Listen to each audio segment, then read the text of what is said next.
go before the cutoff. But we've raised like 15,000 since I sat down here at the host desk, and we only have 10,000 to go. So I know we can make that. I know that you guys want to see that. So get your donations in right away. We only have like an hour and 15 minutes left, but I know you can make it happen. We have a $150 donation from Mr. Squirrel. Thanks to every individual who is volunteering so much of their own valuable time and money to make all this possible. Your selfless contributions make all the donations even more significant. Here's to you all, and to the Celeste TAS wreckage. Okay, you guys, you know what time it is. Are you ready for The Legend of Zelda: The Wind Waker HD? Okay, I don't think that you heard me. A little bit louder. Okay, a little bit louder. Woo! All right, to you, Linkus. Thank you. Okay, my first question is going to be, what's the filing? Did Sploosh win, or is the right guy? Sploosh did win with $4,495. I approve. All right.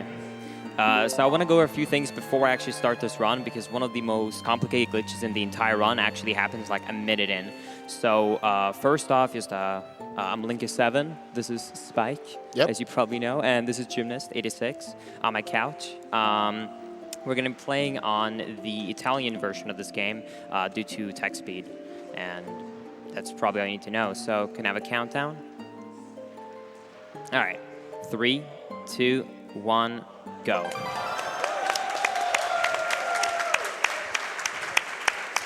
All right.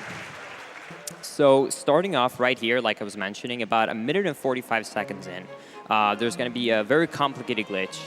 If you guys have been involved in any of the Zelda games, you probably know about like early games always being the worst part, like First Cycle and Majora's Mask. And we actually finally found a way to super swim off of this island immediately, skipping the entire early game basically, and saving over 10 minutes. The problem is you would need to flick the analog stick 30 times per second to do this. So instead I'm gonna do 200 frame perfect pause buffers. So hopefully we can get this. So basically how this works is that every time you swim in the water, you just have a normal amount of speed of swimming. And when you stop swimming or when you turn around, the game will add a couple of negative units of speed, basically like backwards momentum. And if you do this frame perfectly, the game is going to keep adding negative speed, so backward speed, to Link's value. And if you keep doing this every single frame, if you don't know what a frame is, by the way, this game basically runs at 30 frames per second to emulate actually being a video. So if you do this every single frame, because there's no actual hard lock for how much you can go backwards, you're going to keep building up more and more speed. So you can get 3 units, 6 units, and just keep going like that. So that is basically how this trick is involved around. I'm going to try and focus during this trick, but yeah, hopefully it goes well. So right here, immediately when I go off of this tower, you're going to be noticing that I'm going to do my first pause, and this is simply just to invert my camera, because they decided to make it standard on this game compared to the original. So right here is where the trick is coming up. So I hope you enjoy the sound, because you're going to hear a lot of it. So I'm basically going to try and pause right here, and it is very important that I keep this tempo up very well, because if I pause even 1 frame early, then I have a chance of losing all of my speed. If I pause 1 frame late, because then I swim towards a direction for a longer period of time, I'm going to not gain any speed, but I'm not going to lose any.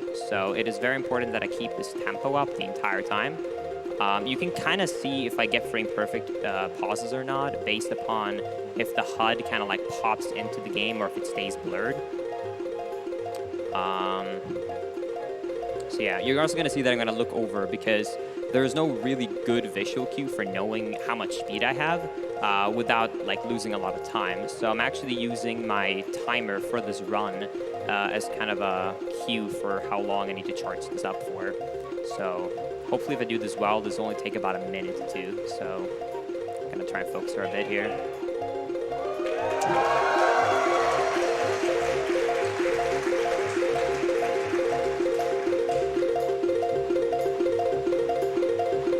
Like I said, enjoy the music. This is Linkus the DJ.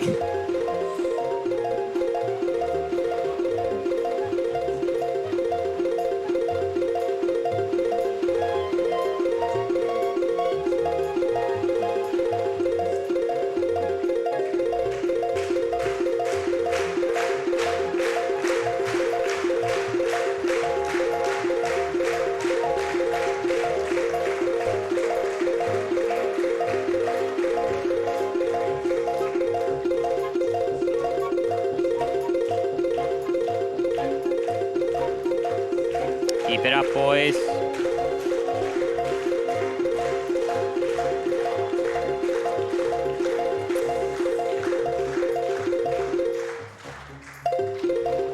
Not enough speed. A bit more speed. You can start again, it's fine.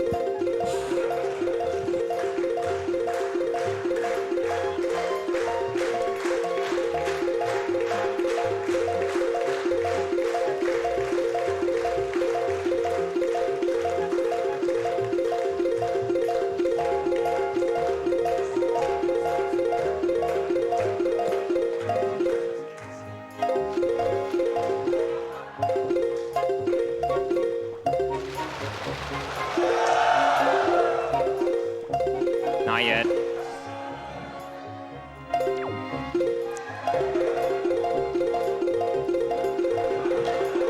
I was a bit too short on the speed there.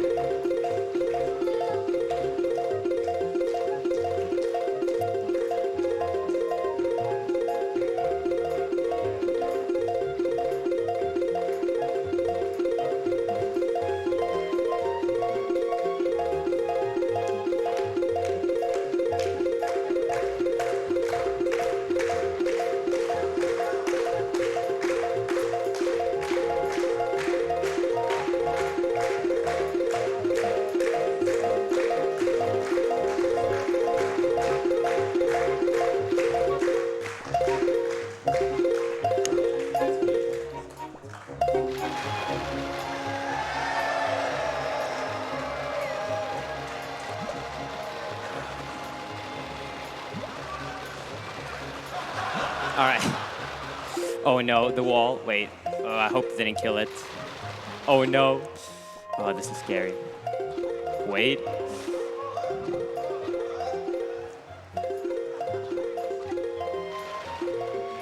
All right, we're going back to... We hit the wall there, so I'm gonna pause a bit more, but... Let's see if this is enough now. That wall kind of hit us for a bit there. Nope. Okay, back to pausing. All right, so sadly, we actually had enough speed there, but if you're against the wall, he's not able to turn around. So basically what I'm trying to do right here is I'm trying to pause frame perfectly, like I said, and I'm trying to reach a specific point where I have at least 600 units of speed, which is about 200 frame perfect pause buffers.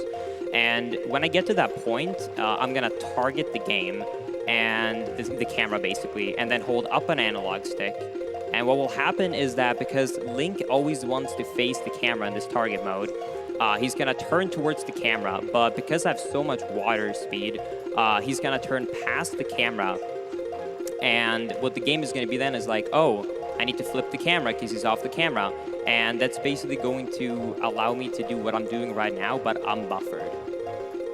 I'm not gonna go risky like the first one. I'm gonna pause a bit longer here, but I'm sure you guys are loving this, right?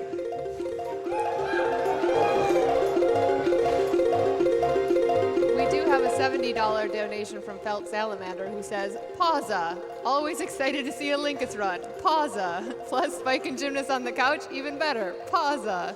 Can't wait to hear Gymnast talk about the Morth at the end of the run and for Linkus to pull it off. Pausa. All right, let's... Wait. Ooh. Wait. Oh, this is really bad. This is really bad. If I fall for even one frame, I'm losing my speed and we have to redo it. Wait. Oh. All right, we don't have to pause an entire 2 minutes again. All right.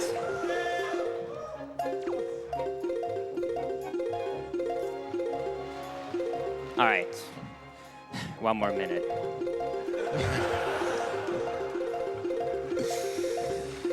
So yeah, in a normal speedrun, you usually get this within 2 minutes, but sadly, we got really trolled there with the wall, so we kind of lost our speed, but I'm just gonna be patient. But hey, this saves over 10 minutes, so we can attempt for 10 minutes and still save time. But yeah, so sadly you kind of have to do this in attempts nowadays to get a record. But trust me, the entirety of the run is actually a lot more fun when you get this trick. So it's going to be worth the wait. I guarantee that. We have a $20 donation from Jair who says, DJ Sploosh in the house. Pausa. Beep boop, beep boop, beep boop, beep boop, beep boop, beep boop, beep boop, beep boop, beep boop, beep boop, beep boop, beep boop, beep boop, beep boop, beep boop, beep boop, beep boop, beep boop. I think that was all of them. I don't think you do as good of a job as me. I'm sorry. But Got to work on your pause buffers. Sorry, your pause buffers. pause.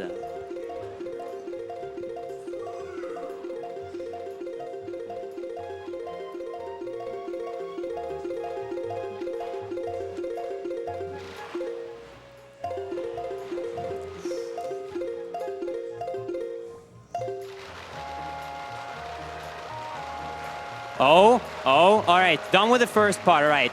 All right. So right now, I'm basically charging up speed automatically without... Oh, don't do that, Link. That's not good. He's being a bit mean right now. You can see he's kind of spinning around, so I'm not actually gaining speed there because he's kind of a bully in some instances. But as you can see right now, I'm actually spinning around. Well, probably doesn't look like spinning around, but that's actually what's happening. So right now, I have one more part of this trick, and that is... Okay.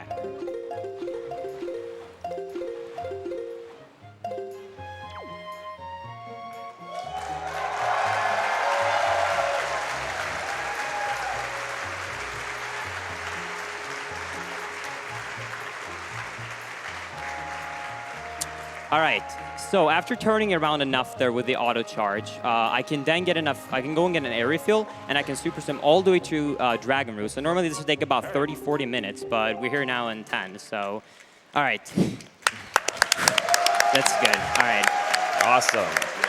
So yeah, that was like the biggest, that was definitely the biggest obstacle by running this at a GDQ event, because obviously like with the different setting, cold hands, because you know, a few nerves and stuff, I was definitely a bit nervous, but I'm happy I was able to get it. So the rest of the round should go smooth now.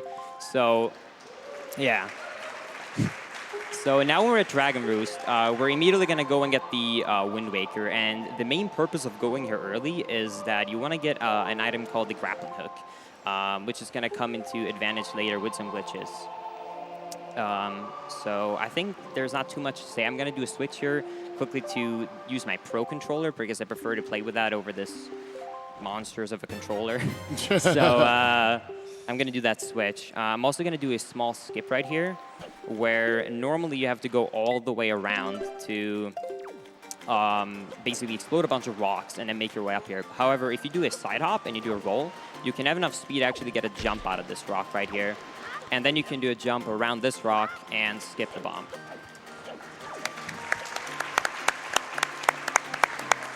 Yeah, that's like the oldest trick in Wind Waker speedrunning. Yeah, it was one of the first ones. But yeah, if you want to read some donations, that works great for me. We're just going through some cutscenes right here. Oh, excellent. I've got a $50 donation from Xavier R221, who says, I wanted to donate for a second time during Linkus' Wind Waker HD run. This SGDQ has been a blast so far, and it's not over with one more day to go. Here's the money to reach 2 millions. Hello from the middle row. Hello. Hello. We also have $15 from Is a Crossing, here for the Swedish sniper. Good luck, Linkus. You've got this. Thank you. I appreciate that. We've got $75 from Tallow27. So glad to see Linkus back at GDQ. I've been following since AGDQ 2017, and I've loved being in your community and seeing this run blown wide open. Best of luck, my friend. I'll double this donation if I can get the Swedish sniper to give a dude for the stream. Dude!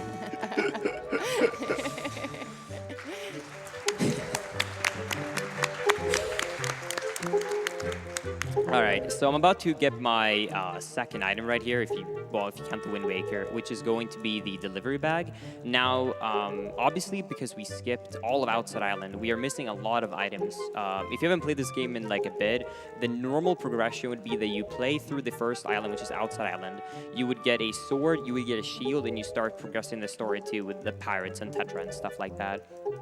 Then you would make your way to the first dungeon, which would be Forsaken Fortress 1, where you get a Gossip Stone, and then you also find the boat, which everyone loves. and you buy the sail so you can sail around with them and have fun. This speedrun though will have 0 sailing actions, so it's gonna be nice. So right now, after I got the delivery bag and I'm gonna make my way up here, you're also gonna see that I'm gonna lean forward a bit right here because I actually have to do equipment with my gamepad, which is laying in front of me. So while playing the game, I'm trying to like use my pinky finger or something to equip my items while playing around.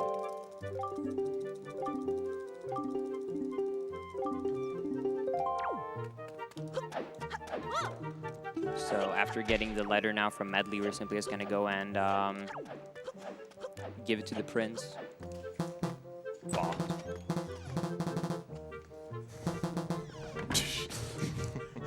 Oh yeah, that's picked up on the stream. I was about to say, it's not quite pasta, but it's pretty good. We can try all the sounds. But yeah, if you have any more donations, you can keep reading. I'm going to have a good amount to explain when we enter this dungeon, so you can keep reading them. Excellent. We have $1,000 from Matt Lold. Damn.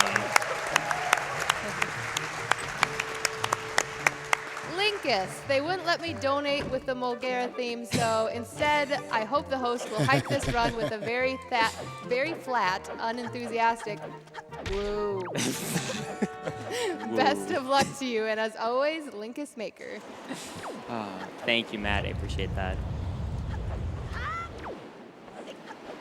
We have $25 from Beaman. Good luck on the run, Linkus. It's great to see our favorite streamer at SGDQ.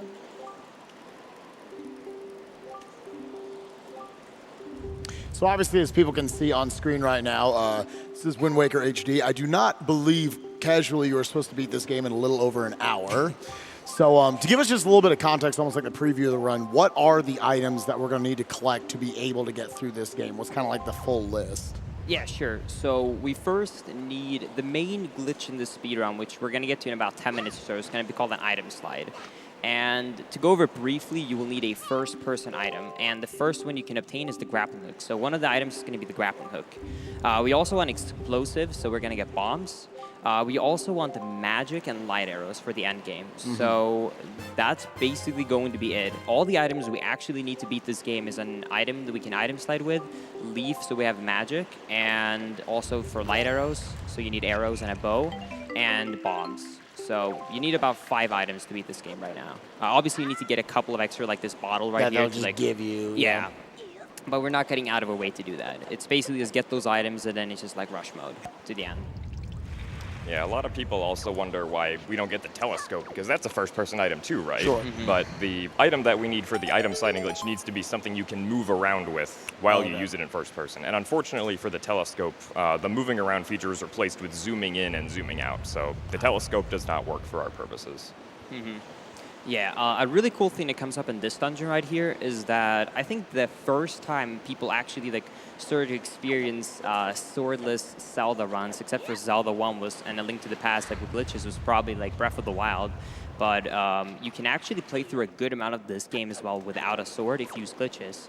And because of the mechanics of this game, it actually works really well, and it's actually really cool when done optimally. So first, I'm just going to use these 3 bomb flowers now to enter this. I like your counting skills there. Nice. Oh, you're 4 bombs. Yeah. Can we get a 5th, or is this enough? Oh, man. All right, 4. Ooh. All right. So we're going to use 4. Only time you'll ever get applause for throwing that bomb in that pod. So we're going to use 4 bombs to enter this dungeon. And, and then when we enter this dungeon right now, obviously, I don't have a sword and a shield, but there are these pots right next to us, which is actually very powerful.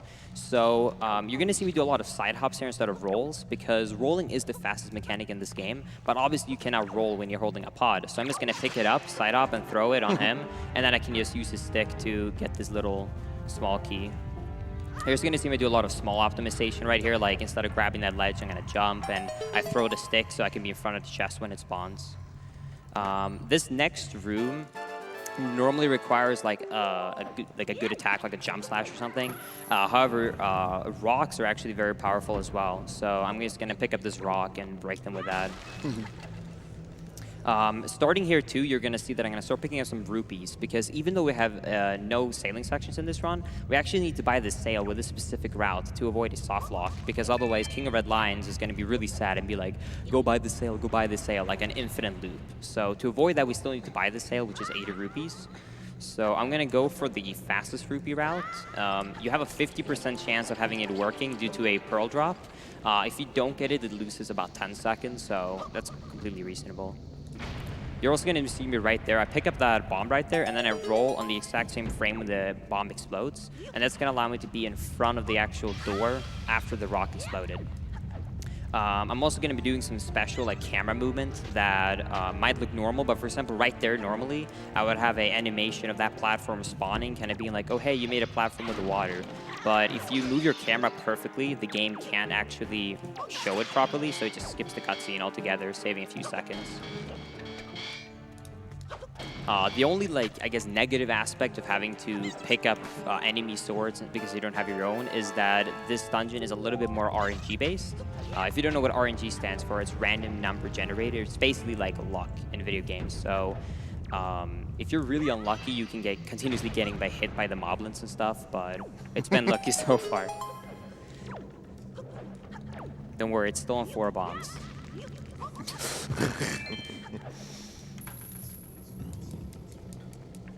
If you want to read some donations, that would actually be fine right now.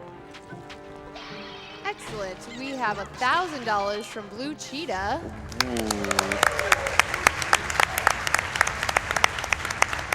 And he actually has a request from our packed crowd here. He says, can we get a sploosh from the crowd? 3, 2, 1. Sploosh. Thank you so much, everybody. We have $10 from Von Niffel. Me and Crimson Cassius have been waiting all night for your any % run. Thanks to the organizers for an amazing event so far. Pazza hype. Pazza hype, that's awesome. Hype. You're gonna see me do some small tech right here. Normally you're supposed to hang on that ledge and then basically like sidle across.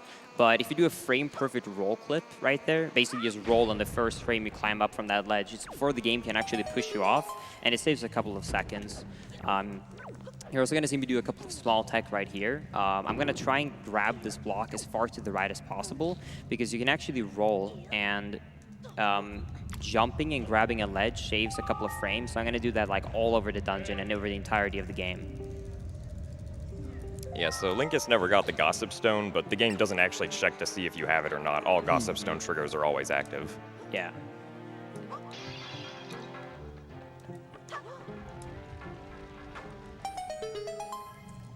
Do you want to read some more donations? Certainly. I've got $50 from Austin211. Barrier Skip is a glitch 14 years in the making, and I'm so incredibly excited to see it finally showcased. I'll donate another $50 if you can nail Barrier Skip on the first try. Linkus love. Don't worry, I got you. I got you. I'll make up from the pause.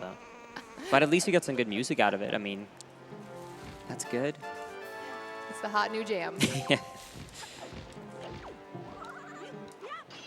Yeah, if you know you're going to go to the drawing board and draw like a beautiful like HD pause screen, that would be sick.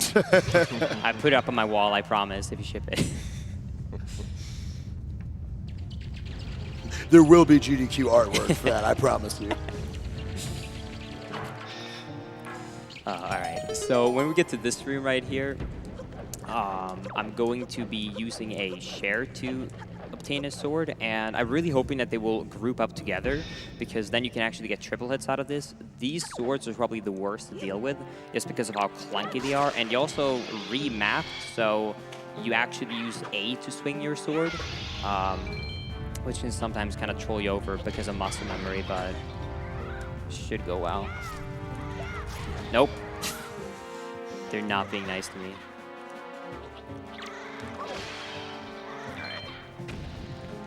That's not too bad actually, because now we actually have 20 rupees. And when we get 20 rupees, that means that I exactly have enough now to make it through this entire dungeon with the rupee route I'm following. So it's not bad at all.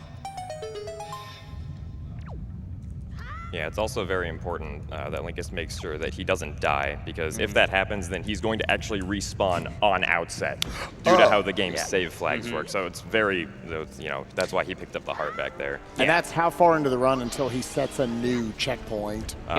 It'll be in a few minutes now when I get the grappling hook, yeah.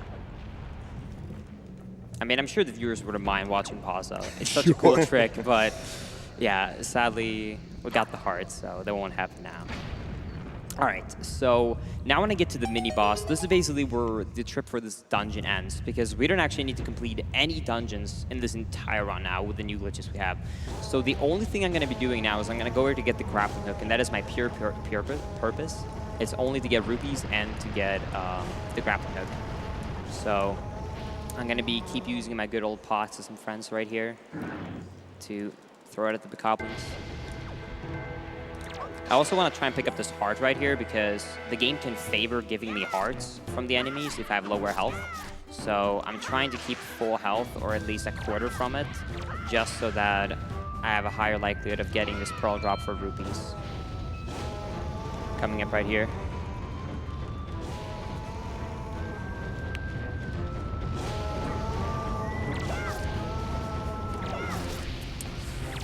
All right, let's see, is the game going to be nice to us? Monk-ass dude. Oh, dang. All right. Damn, such a perfect pause too. Dang, rip record face. So now when I'm going to get the grappling hook, after I get the grappling hook in my inventory, because that is the only purpose of me going here to begin with, because then we don't have to do the manual super swim again, I'm actually going to save and quit. And just like Jonas was mentioning earlier about dying, the game still hasn't actually progressed us past Outset Island. This is kind of like a fail check to make sure you're not sequence breaking. But we're going to take that to our advantage by actually saving and quitting right here, because we want to get back to the overworld. And the fastest way simply is to equip the grappling hook and saving and quitting, and it's going to put me back.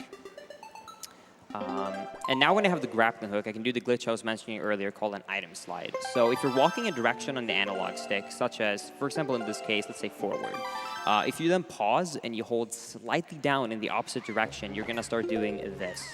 So you can see a small slide here. So this is called an item slide. So every single frame, you're going to keep building up more negative and negative speed because you're going basically two directions at once. And this is very useful for first overworld movement, but it's also very useful for something called super swimming.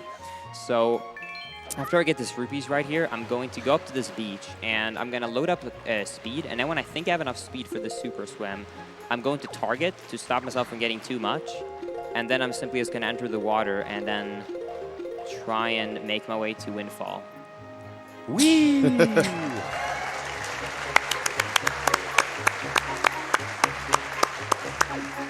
You can also see that I'm actually manually turning around there to lose a lot of speed in the end, and that's because specific islands in this game take a lot longer to actually load, such as Windfall, because it's one of the main islands. So if you go too close to them, then the game won't have loaded the water yet, and you're simply just going to fall and lose all of your speed, and you have to redo that.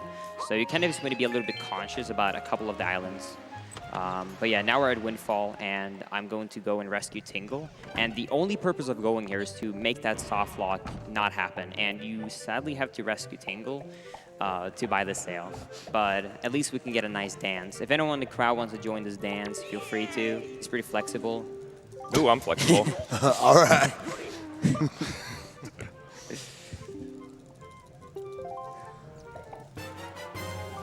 So in the original version of this game, it was actually very useful to rescue Tingle because it gave you the Tingle tuner. Now we get the Tingle bottle, which doesn't have any features because they closed down Miiverse. So it's just a pretty bottle in your inventory. Oh.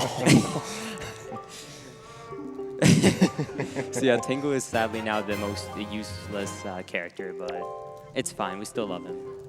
Yeah, this was actually a check that they added into the HD version. In the original version, you did not have to save Tingle to buy the sale. All right, so there we go. So after leaving now, after rescue Tingle, I'm going to go and pick up a couple of more rupees, and then I'm simply going to make my way to buy the sale. And there's some pretty complicated stuff coming up. I'm going to try my best to explain it. So Because of my inventory right now, I have, like, the only items you picked up, I haven't picked up a sword or a shield or anything. So there's these specific enemies, which actually I was fighting in Dragon Roost, the Moblins. However, if one of those has a lantern, it's the same enemy as they actually used in Forsaken Fortress 1 as the guards. And to save memory, since this was originally a GameCube game, they're not programmed the best. So we're going to take advantage of that right here. So right after buying this sail, I'm going to make my way off of this island by just doing some item slides and super swims. Let me see if I can. I'm going to go for a pretty cool clip here through the island. Save me a whole second. Nice. All right. So now we're on the other side. All right. So now I'm going to make my way to this submarine right here. And this submarine is a dark submarine, so it always has the moblins with the lantern. So when I go up to them right now, you're actually going to see that the camera's going to be like, brum, and they're actually going to throw me into jail at FF1 now. So what is happening is they checked my inventory to see that I did not have a sword, and the only instance where you normally meet this specific enemy without having a sword is Forsaken Fortress 1. So basically wrong warps me back to Forsaken Fortress 1. Wow. And that is very useful because Forsaken Fortress 1 is not actually part of the ocean. It's a separate room in the game.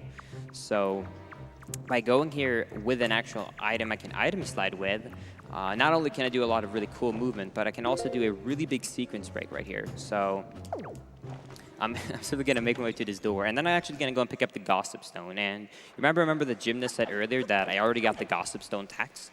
The developers made it so that the Gossip Stone is actually a trigger for indicating the game that I beat the first pirate ship, where you normally would get the spoils bag. So by picking this up out of order now, the game is going to hit that check that says, okay, he beat the first pirate ship, because all of them are basically the same throughout the game. So the next time you interact with the pirate ship would be when you get bombs. So now when I pick up this Gossip Stone right here, I can make my way up Forsaken Fortress again, and thanks to having an item I can build up a lot of speed with for item sliding, I can actually item slide inverted and go back to the pirate ship instead of going from the pirate ship to Forsaken Fortress.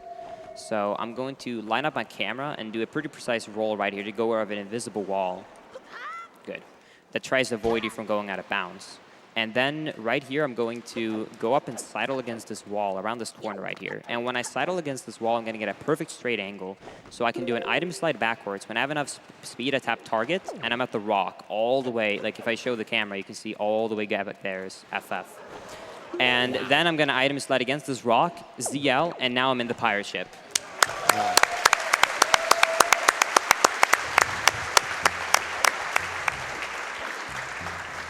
And because I have the Gossip Stone, the game is going to be like, oh, great, he beat Forsaken Fortress 1. So it's going to give me the bombs right here.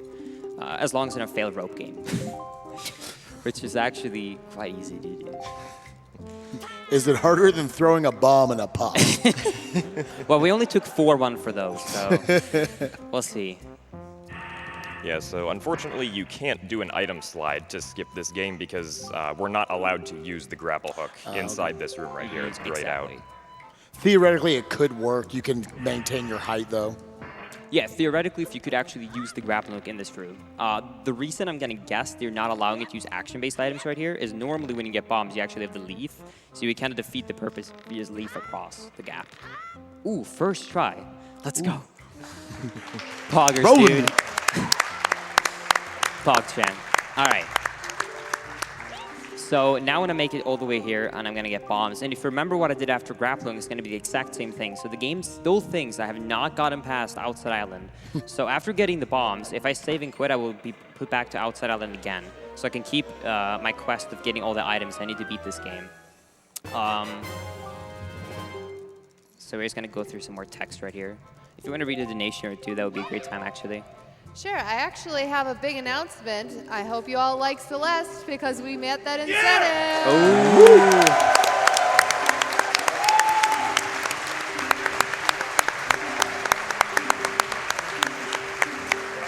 And actually, we just opened up another incentive, guys. This is a big one. Super Mario Odyssey as a bonus game. It's going to be the last bonus game before the finale. That's That's awesome. Guys, I'm super excited about this, but it's going to be $150,000 to hit that. We can have do time, that. and we can do it. I know we can. Let's get that bonus game because I want to see some Super Mario Odyssey. I don't know about you guys, but I do. All right, so now I'm going to super swim to Thorn Fair Island, which is across the other side of the ocean.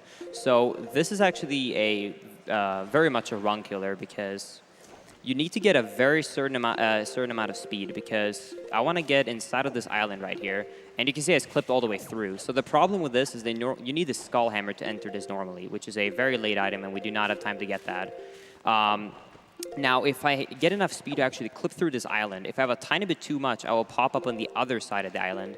But if I have the exact amount of speed where I clip through the island and then I fall on the next frame, since falling actually loses your speed, you can actually hit this loading zone. So let's see if we can do it right now. Ooh, awesome. All right. All right, so now when I'm inside of the island, the game doesn't actually look if I have the Skull Hammer or the bow. So I'm going to get a Quiver Upgrade right here. Now, I do not have a bow yet, but it's going to come into use later. So just remember that we're getting a Quiver Upgrade right now, and it's going to be useful for later. Thankfully, leaving this leaving this island is a little bit easier because the invisible walls, for most cases in this game, are one-way solid. So even though there's the invisible wall in the entrance behind the plants, because I'm coming from the other way right now, the game will simply allow me through. So I'm going to just item slide past the plants to not actually get hit by them. And after doing this item slide right here, I'm going to go up to the back side right here and do another super swim. Now, this can be a little bit trolly because I have to depend on this water, and you can actually lose a lot of speed and do this if you're unlucky, but hopefully we'll get it within a few tries.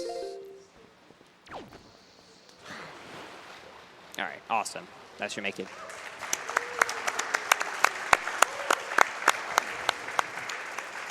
All right, so you will see that a couple of these cutscenes are a little bit messed up because normally you should have King of Red Lions, the boat, spawn into the overworld, but we never actually have spawned him into the game yet.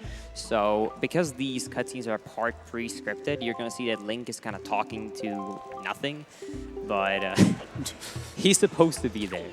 But yeah, now when I make it to Forest Haven, I'm going to do an item slide against this wall. And this one is a little bit special because I need a good amount of speed to clip through it. However, I need so much speed that I would actually clip all the way through the island and be way too far. So partway through the item slide, I'm going to hold up an analog stick, which is going to get a jump out of it. And it's going to set my speed so I don't go too far. And then when I'm under the island, I can simply just swim underneath the loading zone, because if you are in a base of water and there's water over you, then you're simply going to be put back to the water source that's over you, kind of so you don't, like, I guess, go out of bounds underneath the ocean. So I'm going to be using that to get up to Forest Haven early. You're also going to see, like, you probably noticed I use a lot of bombs, and I did. It's the same idea as me targeting the game. It's so that I don't get too much speed so that I crash or I go way too far. So it kind of like, when I feel like I have exactly the exact amount of speed that I want, then I'm going to take out a bomb. I'm going to try and do a one cycle here. Or not. Well, 4 bombs it is. I like the theming. Yeah, that was all set up. But yeah, we have another cutscene right here, so if you want to read out some donations, that would be great, actually. Excellent. I've got $25 from Ashera Michelle. Good luck, Linkus. The crew is here watching from the audience, but we'd all like you to go faster so that we can go get food. Linkus wink. I mean, I think he's going pretty fast. I'm sorry. That opening 10 minutes of pause was like, come on, dude. Oh, yeah. At least you got good music, I'm just saying. We have $25 from Fanatic Dreamer. I began as a fan, and now we're really good friends. Even when we have our differences, I still love you, man, and will always support you. Thank you.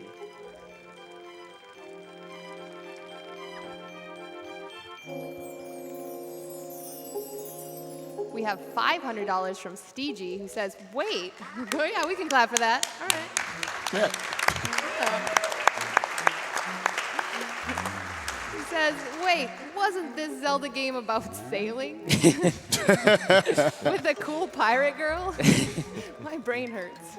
7 out of 10, too much water. No, sailing is thankfully only now in a bit of all dungeons and for 100%. So it's only for the longer categories, which is still a lot of fun because we still super swim to a lot of places. But obviously there's a couple. If you guys watch my last round, which is SGDQ2018 with Spike, he actually did like a goal where for every minute in the boat, he would donate, I think, $1. Yeah.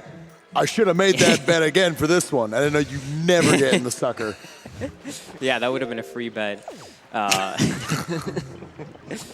But yeah, so we've even like, we usually have like, previously on the old run, it was about 3.5 hours or so, 4 hours long. And then we had about 30 minutes of sailing, but now we caught up all of that. Coming up here is a skip you can do, which saves 4 seconds, called bulb skip. I don't know if I should, what do you think, guys? Oh, yeah. Should I do it? Yeah. All right. I'm blaming the crowd if this fails. Just letting you know, stream. I'm still waiting for the one time a runner asks, should I go for this? And they go, no. That sounds too exciting. Ooh, all right. Oh! All right. Thank you, guys. Dude, this is almost like a co-op run Good at this job, point. good job. All right. It's almost like a co-op run now.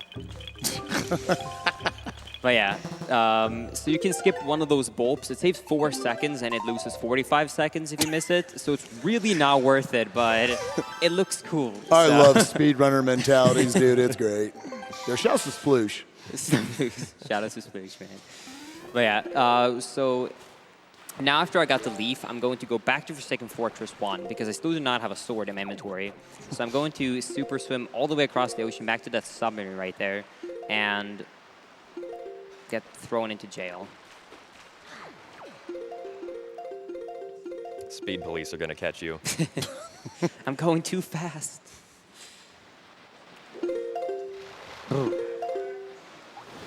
That almost ended really badly there. Think I got this? Yeah, we got this. We got this.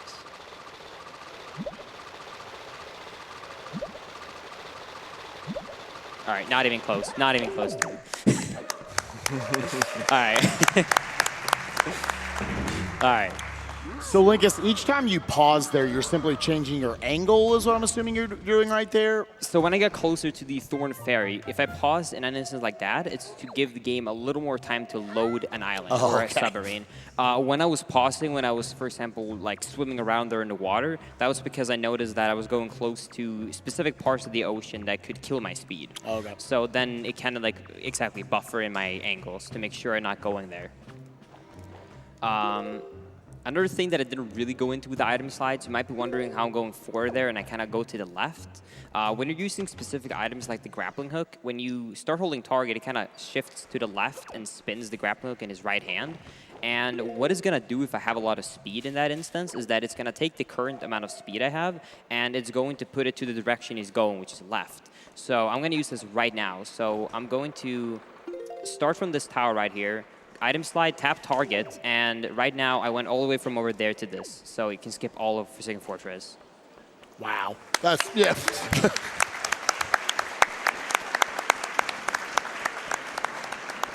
I'm also going to be using this to skip actually having to deal with any guards during Forsaken Fortress, because normally there's a light right here. However, if I get enough speed so I can make it past this light in less than a frame, I can go past it completely. Then after that, I'm going to grapple this guy because it skips a cutscene. You haven't to interact with him. And I'm going to pick up the sword that I never had because the game always puts the sword in the end of Forsaken Fortress 1. It doesn't actually physically drop it during that cutscene when you normally lose it. Yeah. So you can simply just make your way to the end of Forsaken Fortress 1 and pick up the sword. And that's FF1. So this is like a pretty long cutscene. It's usually my bathroom break, but I think it'll be a good time for donations. Okay, excellent. We have $200 from Sin Reglas. I've been waiting for this run all week, and Linkus, aka the Swedish Sniper. Best of luck to my favorite streamer on Twitch. Hashtag blame Ned, money to runner's choice. We've got $50 from Junie. Hey Linkus, you're great, you're cool, and you got this. Good luck, and remember positivity. Positivity. Almost like positivity. I get it. We've got $200 from Vinny D. I'm new to GDQ, but watching this run of Wind Waker is amazing. I spent so many hours, mostly sailing and crying, trying to beat this game, and good luck on the run, Linkus, and donation goes to Runner's Choice. Thank you. I appreciate that.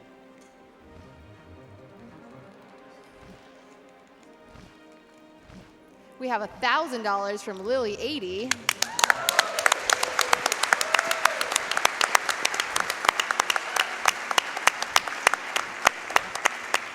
And Lily also wants to get the audience involved once again. Can the audience give Link some help and give us all a good pausa together?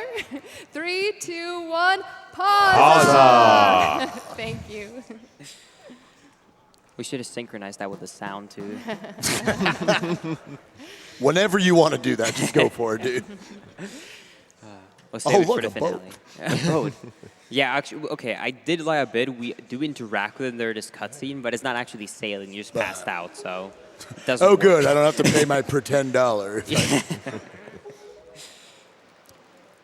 Yeah, so the entire reason that Linkus went to go and beat the first iteration of Forsaken Fortress was so that he could sort of put the boat in the game's memory as an actor that gets loaded in. Otherwise, the game would have crashed later on. Yeah.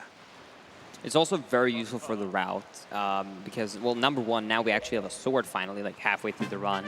And number two is we're actually going to use this cutscene right here to do some even crazier glitches. But there's still a bit to go during these cutscenes. I want to ask both of you just a quick question. Obviously there's a major skip coming up here at the end of the run, but it looks like, as we are seeing, there's a lot more to this run than just that. Were all of these tricks, all these skips that you guys knew of, something that was already kind of in place, and then once the major skip was found at the end, it kind of allowed the puzzle to come together? Or all these later on discoveries? Obviously, manual Super Swim is something a little more recent. Yeah. I mean, for example, with the big skip coming up later to skip some of the dungeons, we already kind of had that figured out, like with cheat codes, you would skip the barriers like a testing and emulator, and we kind of knew like what the route could be. When it came to the manual Super Swim, I would say like we've known about the potential for so many years, but we were like, Jim just said back in 2010 you guys actually knew about it. Exactly, but we were like, okay, there's no way a human could pause that well for that long, so it took like 7-8 years before we like actually implemented it. And at first, it was really bad. Now, like doing runs at home, I would say maybe like a third of the runs get past that, which is not bad. It's like 2 minutes in. Sure. But in the beginning, it was like 4, 5, 6 hours to get it once. But it's definitely better now. Right here, I'm going to do a Super Swim to Forsaken Fortress. And again, this one is going to be a bit different, though. So I just watched that. I'm going to be more safe with my speed. I will lose a lot of time if I fail this specific Super Swim. It's the only one you can't really fail without losing a lot of time. So I'm going to be a bit extra safe here. So I just watched that cutscene in Windfall, and instead of having a separate Windfall just for that cutscene with King of Red Lions, how the game actually does it is that it puts the game on a specific layer. Now, you might hear that the music is kind of funky. It's like FF1. And it's day, which it normally never is. Basically, you normally never go to this island with this layer, and the layer would reset anytime you save and quit the game, you reload the ocean, you enter a loading zone, wherever it is. But because we have item sliding, I could super swim here without ever resetting like the state the game is in right now. So thanks to that, I can just go to Forsaken Fortress, and as long as I do item slides to get my way up to Forsaken Fortress without entering any loading zones, what will happen is that if I make it all the way up here now to the end, you're going to see that there's no door. So I can simply just go right into the loading zone, and that just skipped basically half of the game.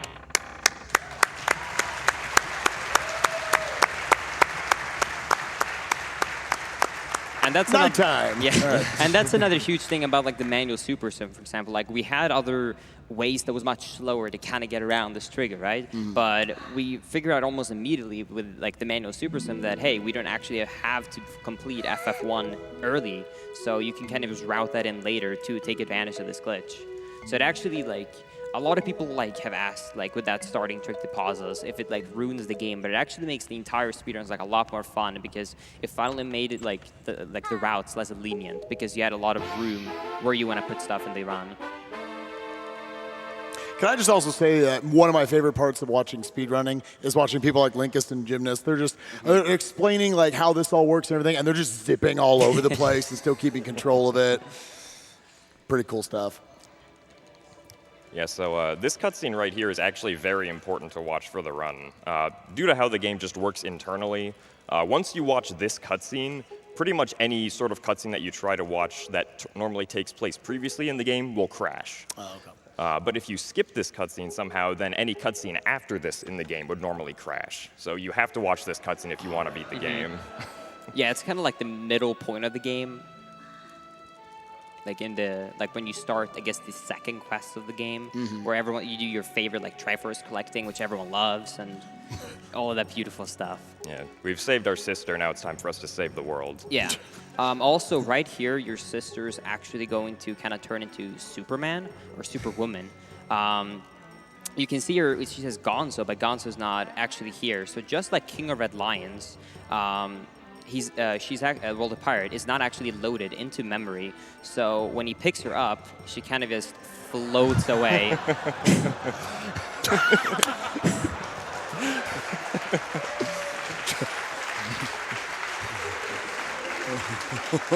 Yeah, and she also took a lot of inspiration from us. She's not only just flying; she's flying backwards too, just like the super swim. So it's like the perfect scenario. And her big brother's just like, Yeah, I mean, he's in shock. So yeah, after this cutscene right now, we're going to do Helm rock skip, and it's actually one of the easiest bosses to skip. I think we have like almost a dozen ways at this point to skip this boss. This boss is very easy to skip. So first, I'm going to do a really cool item slide just to save some time because rolling is slow. So I'm just going to kind of slide up this tower right here.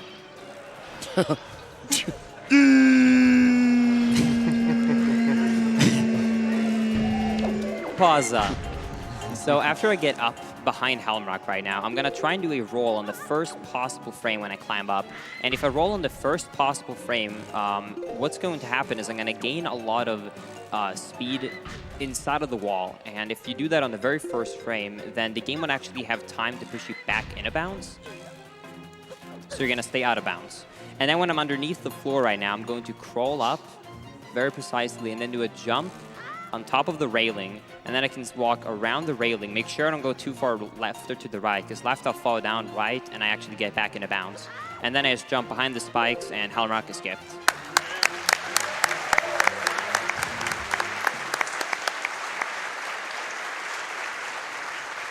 Oh, look, we changed clothes. oh, wow. Yeah, this glitch, this cutscene right here is called EMS. It stands for Early Master Sword. So this game doesn't actually have all like pre-rendered cutscenes. They're actually being played like in the game right now. So you see that I have a tunic right now, which normally I would get since I'm not playing on Game Plus file.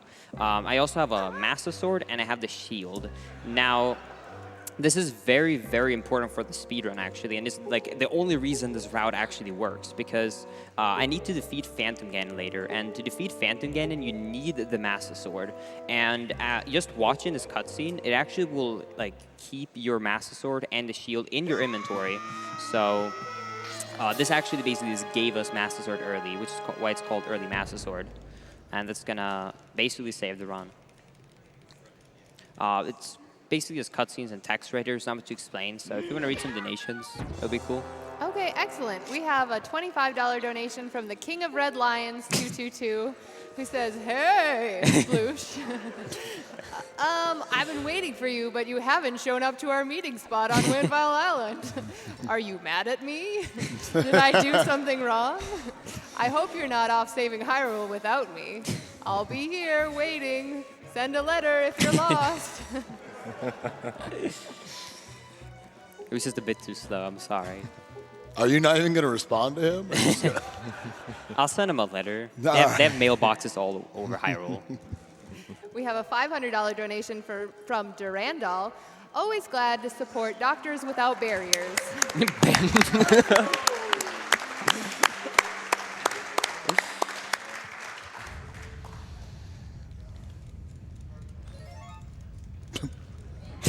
Bye. We have $15 from Sammy Spudgun. Sploosh, I love Wind Waker. I'll double this donation if I can get a Tingle Tingle Colo Limpa from Spike. That's you. Could you repeat the line? Tingle Tingle Colo Limpa. Tingle, tingle, Koda Loompa.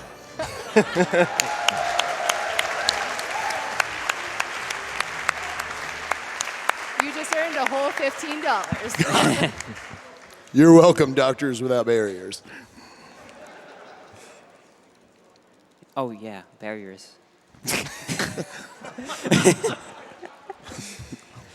Lisa's like, where am I?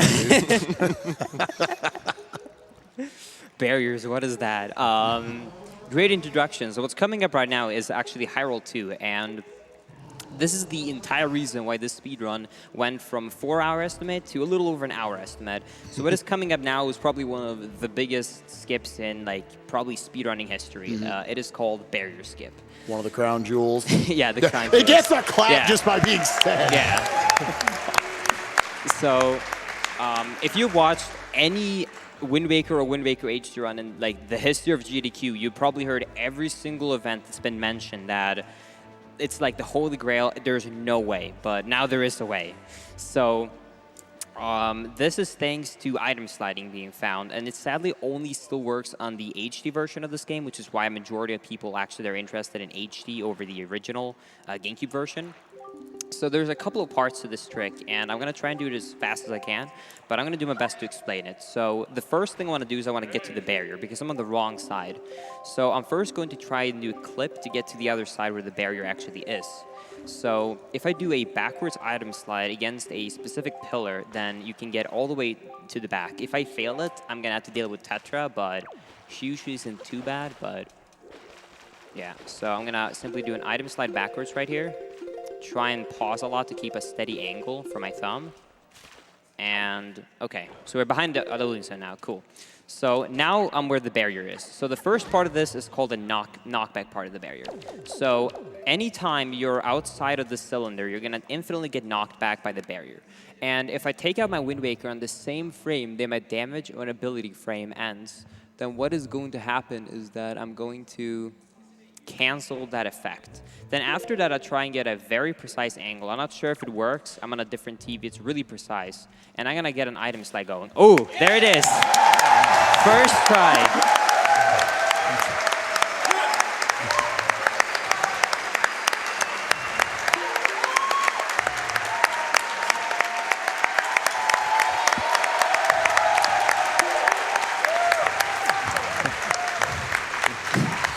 That's actually incredible that was first try. It happened so fast. So I try and line myself up perfectly with the corner of my screen. And to give you an idea, 360 degrees in this game is split over 65,000 basically values. And only about 11 of those work. So I need to look for literally a pixel standing out in the corner of my screen. And when I have that specific angle, I then do an item slide. And if I have this exact angle precise, then I'm going to get pushed to the middle of the barrier. And right where two invisible walls meet up behind the damage part of the barrier, there's a tiny part where the game can fail to check for collision. And if I happen to hit that exact spot and have enough speed that I can go through the invisible wall in 1 frame or less, you can just pop right through. That's why it happened so quickly. And then what I did right there is something called trial skip. And that is basically done by going on top of the little door frame for one of the trials. I place a bomb, and then I go towards the bomb. The bomb is going to tell the game, don't let him go inside of me, push him the other way. And because the wall is that way, what's going to happen is that it's actually going to push me out of bounds. And then I can simply just take out the leaf and leave to the loading zone. What I'm doing right here is Phantom Ganon's maze. Normally, as a cache, you would defeat Phantom Ganon every time and look at where the sword points. But it's always the same order. It's always down, left, up, left, right, up.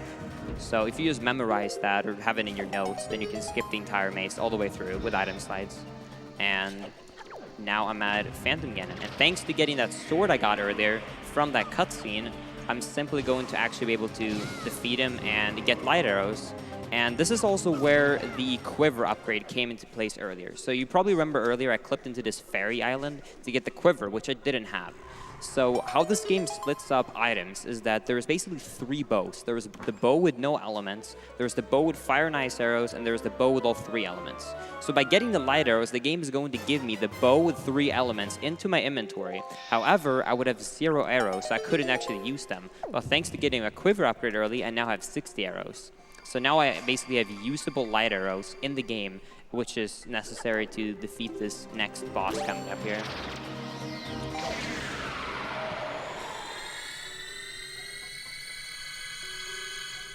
Alright, just gonna get his sword right here. I'm gonna do some item slides to go up here this tower. Yeah, so it was kind of glossed over, but the trial skip that Linkus did at the beginning of Ganon's tower only saves 10 minutes. What a minor skip that falls under. Yeah, it kind of gets overlooked, especially when you're trying to explain bear skip, because it happens so quickly in a speedrun. But it's still actually, like, it was one of the bigger skips we had in Wind Waker for a really long time. Now it looks like child's play because of barrier skip, but it's definitely still a big glitch nonetheless. Right here, I'm simply just item sliding my up the tower, and I'm trying to aim my light arrows to perfectly hit all of these enemies, and that was perfect, by the way. So that's really good.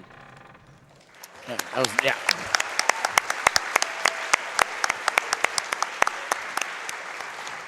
But yeah, it's actually like really difficult because coming from like the run previous SGDQ, it's like 4 hours. You have so much time to explain everything, and then it's just like thing on thing on thing right here because it's such a packed run. But and then we're in less than an hour in this room. Yeah, it's definitely crazy how this game has developed over like just like the past year and a half. Who's that girl on the bed? Yeah, do we know her? I mean, I heard a Tetra, but...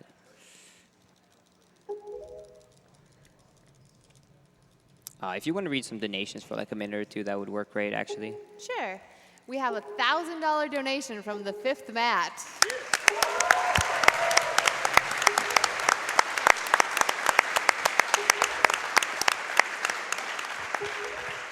And he simply says, good luck with fairy RNG, Peebo. No, please. No fairies in this run allowed. We've got $50 from Stockfolder. You know a speedrun is good if it starts with 200 pauses. Great job, Linkus, and everyone else running at SGDQ 2018. It's been an amazing and fun week. Shouts to Stockfolder, one of the legends of speedrunning. Yeah. So coming up here is Puppet Ganon, and Puppet Ganon is going to be definitely a difficult boss. It takes a lot of practice, probably the most difficult boss in a speedrun, because normally I would have the boomerang to shoot his tail down. This is where the Swedish sniper memes comes from, because you basically need to snipe this ball while he's moving, and his movement, which direction he's going, is RNG based, and the tail keeps swinging, so it's definitely really difficult, but let's see if we can do this well. So first, you can get one straight away. Almost, if you hit that.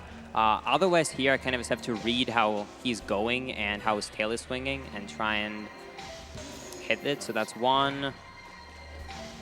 All right, there's a backup for this, but it's really precise. Let's see if I can get this. Bit for to the left. All right, that's still not bad. If you miss this too many times, he will drop magic. It's obviously a bit slow, but this is still pretty okay. So let's see here. All right, we're gonna have to wait for some magic right now. It's really difficult to do. There's a couple of really cool strats coming up on the second phase too, and third phase, but the first phase is definitely the most scary. On a record phase, if you miss a couple of those, you're already like run dead. Right now, I sadly just have to wait for the keys to spawn. They should come any second now, I think. Maybe if I cut some cords down. There we go. Can I get a quick donation in? Yeah, of course. We've got a $50 donation that says, good luck, Linkus. We hope morphs behave as well tonight as Spike and Jim. Are you guys behaving well? Yeah. Love, Papa and Mama Linkus. I can't see.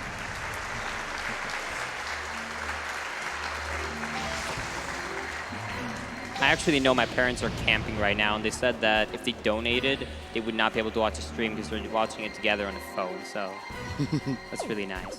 I don't know what Phantom Ganon is, or Puppet Ganon is doing right here. His positioning is really weird. All right, now we got some magic. All right, let's just do some YOLO shots now.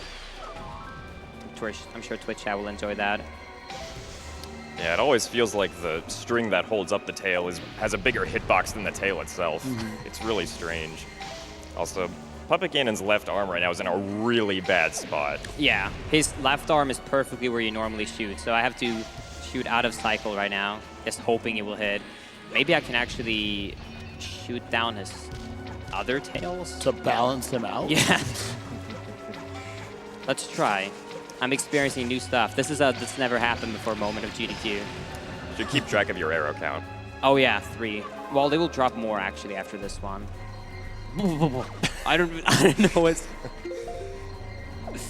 what's going on right now. All right. Dude, look at this form. I don't even know what's going on. All right, he finally repaired after like an hour, so this should be fine now. Now he's supposed to be hard, but it should be a bit easier now. There we go. Nice.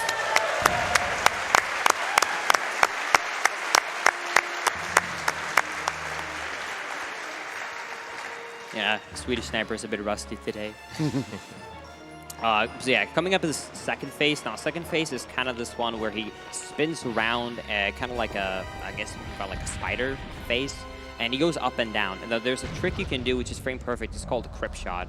Find my cryptic. It's named after him. So if you stand in a precise positioning and you shoot at the correct frame with the perfect angle, you can actually hit him while he's going up right here. Oh, got it. Awesome. Nice. So now oh, we didn't get magic. No. That's bad RNG. I don't think I have enough magic for the last phase, so we're going to have to go with Morths now. That's unfortunate. That's really bad luck. But yeah, so that basically makes it so you can 2-cycle him. Right here, normally I would just go for a shot instantly. Sadly, magic drops from both the keys and morphs and stuff are RNG based, so I didn't actually get a magic drop right there from them. So I'm going to have to wait for morphs to come down right now because I don't have enough for 3 shots. Because each phase requires 3 shots from Puppet Ganon. So I'm just gonna have to wait right here. Alright. I need to take some hearts too. Alright. No! Morphs! Come over here. I want no bad intentions. Yeah, so unfortunately the drop priority with the Morths is hearts first if you don't have enough health. But now he should have enough health so that he gets a magic drop. Or not. But we can just keep having to wait. Okay, thank you. All right, let's go. You're also going to see that now when I actually finally have magic, I'm going to favor, instead of quick spin and taking damage. And that is because I'm going to be doing a glitch later, which requires me to have 0 HP. So, yeah.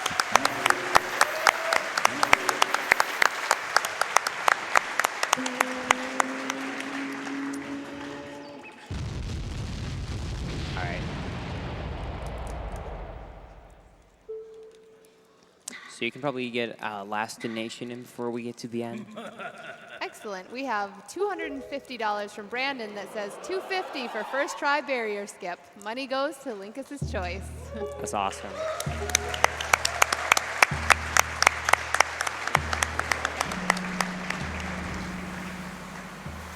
So I know you boys had to rely on a certain fairy there for a while.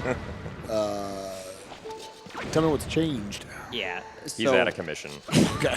Yeah, so if you watched, if you were like following the hype of barrier escape, you probably know that there was a really unfortunate part about this route. And that is that in the end of this run, I have to do a glitch called a zombie hover. And how a zombie hover works is that I have to kill myself, and then when I'm about to stand up, instead of getting the game over screen, I have a couple of frames to do an input. And that can allow me to do a jump slash. and then I'll start a jump slash. The game will tell the game will tell Link that he's dead, basically. So it cancels the jump slash. However, if I'm mashing at least like 12, 13 times per second, I can keep gaining height doing this glitch right here. And if I keep doing that over and over again, then I can actually reach the final platform, because the final platform normally requires you to have the hook shot, which we skipped. And because you need to get healed from this glitch, we had to use a fairy. And the fairy had about a 2% chance working, and it lost 2 minutes each time. So there was times where we had hundreds of attempts getting to this end part, and you couldn't ever get it. And that's kind of what held us back from optimizing this game. Now we're doing a glitch called Morph Hover. So what is going to be happening here is I'm going to go up and I'm going to try and line myself up with a morph here. And I'm going to try and slash it on the same frame that I walk forward. And it's going to grab onto me and die on the same frame. Then this is the only RNG part of the trick. Awesome. And that is that when you roll, the morph is going to fall off of you in a random direction. So that was actually pretty good. So after I have this morph now, I'm going to actually basically try and leave him on top of this platform. Because if you just kill a morph normally, then they won't give you any items. However, if you actually slash it with a sword, then it can give you an item, such as, in this case, a heart. So obviously, since we want to be healed, that is very useful. So I get this morph. The game thinks that I slashed it with... Ooh, this is really scary now. Is he on the wrong side? Yeah, looks like it. Oh, saved. All right. Yeah, they can be kind of trolly. They're how like far up or down or left or right they go when you're leafing them can be kind of annoying. So I'm basically just trying to leaf this guy to go underneath the platform, and then I can leaf him and he will clip the floor. So hopefully he can do it this time. And I'm also going to equip the bow. It should be good. It should be good. All right, so now I'm going to step forward right here, and I'm going to try and line him up so he's going against this corner right here. And that should be good. So now I'm going to sidewalk again, because if you walk too fast, he's going to jump forward you. And then I'm going to shoot him with an arrow, place a bomb, explode the bomb, and then do this glitch called a zombie hover right here. And dang, the liftoff failed. So what I try and do right there is I try and time my A input right as I'm about to stand up. And this is about a 4-frame window. So if you do this jump slash right as you're about to stand up, then you can do a first jump slash, like I said, and it's going to cancel it. But if you then switch really quickly to pressing the B button over and over and over again, you're going to keep gaining height, and you can actually make your way all the way up. Did I break the pod? I didn't, right? You didn't, no, unfortunately. Okay. We're going to have to climb again. We can actually get some donations while I set up attempt again. Okay, excellent. We have a $500 donation from a Brad45.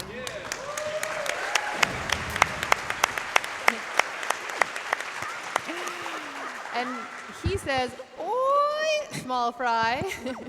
Wanted to be sure I donated during one of my favorite Zeldas. Also, PSA, your employer might match your donation, so check with them to see if they do. Good tip. I'm actually pretty sad we never see the fish in this run. Can we route that in somehow? That would be quite slow, sadly. Oh, you're awesome. We have $20 from Shikawich. Had to donate to congratulate the Wind Waker speedrunning community for finally nailing the barrier skip. You guys have really proven that speedrunners can break anything. Anything. I bet Link is dead jealous of y'all because he can only break pots, royal claymores, and occasionally a kingdom or two.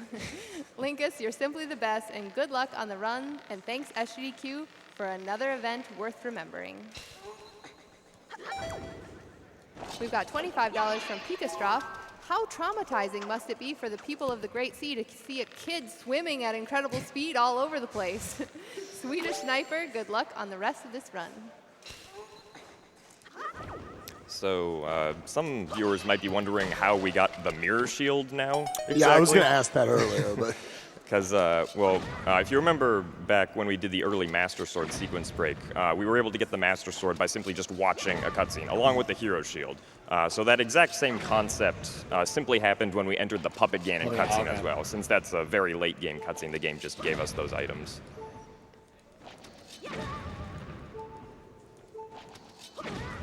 All right.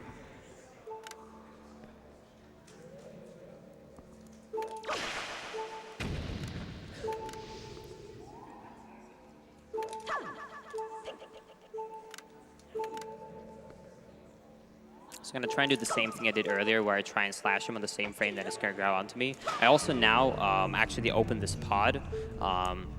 Normally I don't fail the liftoffs for the zombie hover, but now in case it happens again, I open it so we can simply just make our way up on top. So I'm going to try to do the exact same again. Hopefully we can get a better angle. If the morph goes forward when you roll, which is the only RNG-based part of this trick, then what will happen is that you can just get him up there in like 2-3 leaf blows. So let's see here. That's bad. That's unfortunate. Yeah, the positioning for this like morph death cancel is pretty precise. There we go. It's not bad. All right.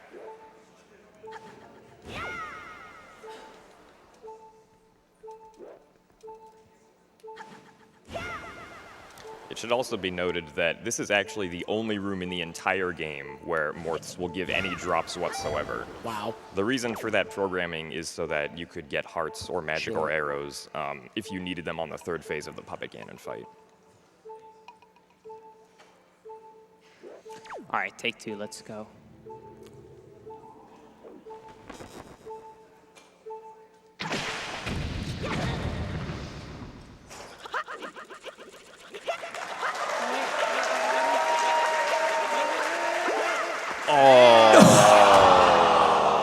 That's so unfortunate. So the horde was placed really far to the left, so I got it and fell down.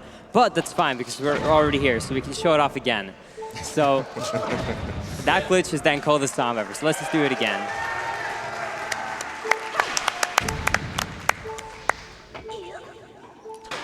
Also, thankfully, the drop rate of the heart right there is 100%. Assuming you're under a half a heart, or I'm sure it's a percentage-based thing from your full health. Yeah. So Spike, since you're not really like involved in the run much, is there any like general like thoughts you get while like seeing anything like this, being like, you know, you think that like you might be wondering is like a casual, like being new to the game? I mean, for me, watching 3D Zelda speedruns, I thought the same thing listening to Fino actually years ago talk about Twilight Princess and how it's just such a miracle that all these things come together to make this like 1 hour run like possible. Because like I say, it's not just barrier skip.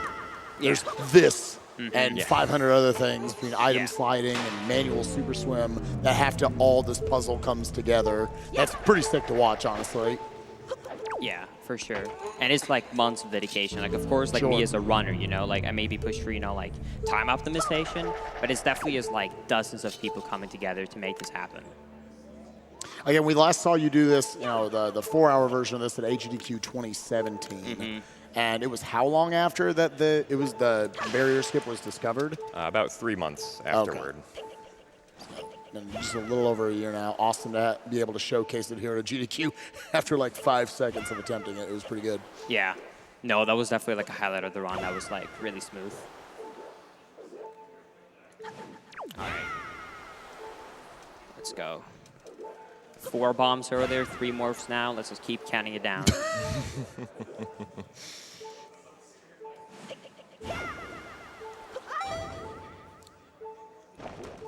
Yeah, especially for this zombie hover right here. The mashing is pretty intense for this. Yeah, exactly. The faster you press the B button, the higher you gain. And you need, if you want to do perfectly optimally, you need to do 15 times per second.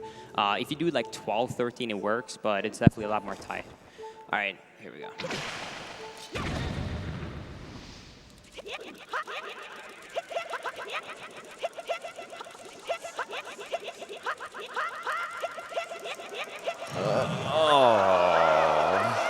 Damn. All right. I'm gonna take off my glove for this. It's sweaty. Ooh. The speed glove is Taking coming off the glove. Dang, that's unfortunate.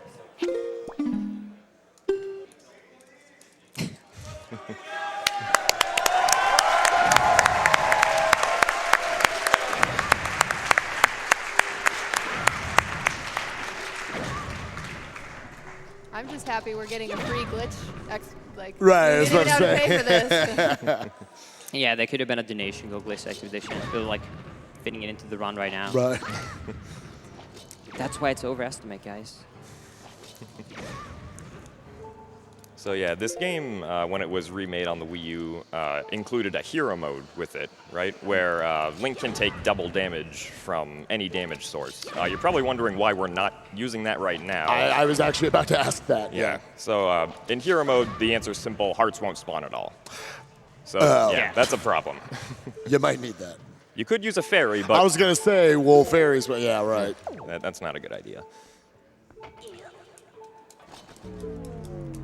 All right, let's keep the trend up. 4 bombs, 4 morts.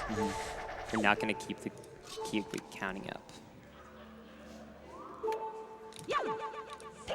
Okay. Also pretty lucky. Jim, maybe you want to explain Morph glitch, which we thankfully have not gotten. Oh yeah. There's this. That was a weird angle. There's this really strange glitch that can happen with morphs in this game where they grab onto you, but then they will not get off of you no matter what you do. It'll typically just happen after you seemingly leave the game on for very long periods of time. You can also activate it by going into the warp pot with a morph on you for some reason. And if that happens, you have to quit the game and reopen it to fix that glitch.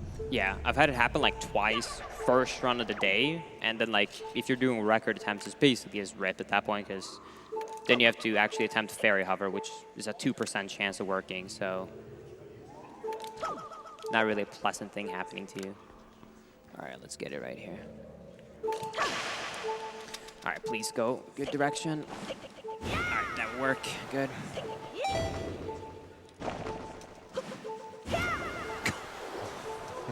Ooh.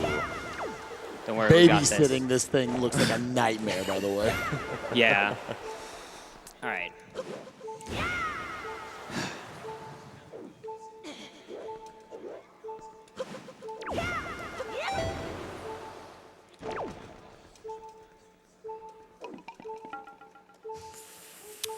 He's jumping really far here. Let's hope he doesn't jump down. Be nice. One more forward. Damn. All right. Oh. That's fine, though, because if it didn't move, we can just do this. That's actually something that's unfortunate. Like when you tap forward right there, they don't actually always go forward. They can go like up, left, up, right. So you can immediately jump down, but also we can actually get like stuck in a corner. So like that's happened on like good paces for both me and Jim, that you're kind of like going forward. You're trying to make the morph jump, you know, like slightly forward, which is going against that pillar. But he's just continuously actually like instead going into the corner because he's jumping upright. Yeah, you can also do this with the morphs on the original GameCube version of the game, but you think this looks bad, it's even worse on the original game if you try to do this. Oh, really? Yeah. The morph can like go backwards completely over your head. Okay.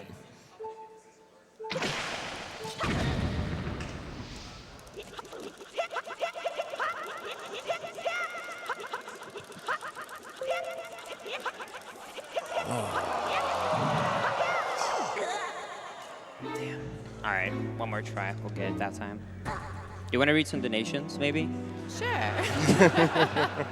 I think we might have a few, so I think it's fine. We do have a few. Plus, by the time this is done, we're going to know all the backups. Oh, we yeah, can all yeah. do this trick. All right. We've got a $250 donation from Runan, who just says, hey, yeah. We have $50 from J2, who says, this Wind Waker run is amazing. I can't believe this is the same game I played. This donation goes to seeing Super Mario Odyssey. We have $500 from Lady Annalise.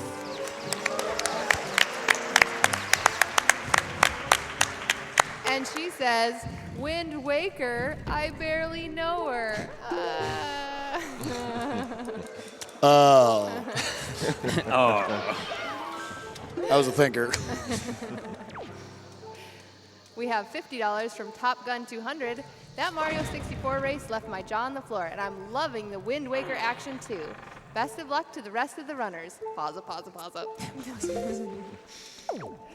We have $5 from Pauza.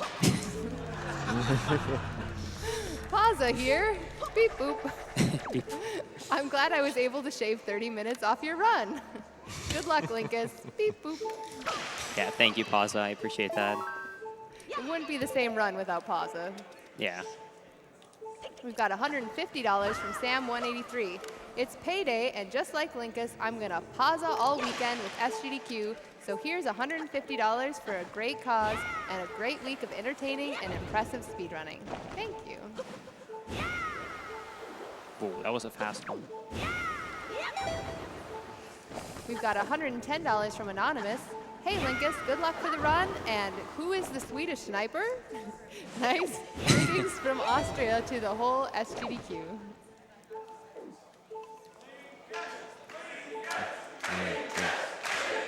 Linkus, Linkus, Linkus, Linkus, Linkus, Linkus, Linkus, Linkus, Linkus, Linkus.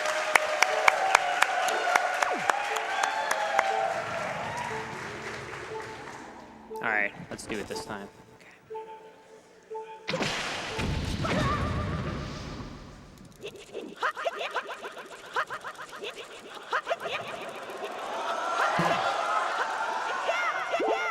Hey!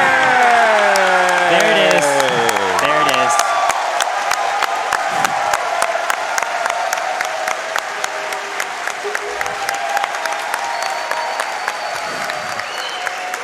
All right.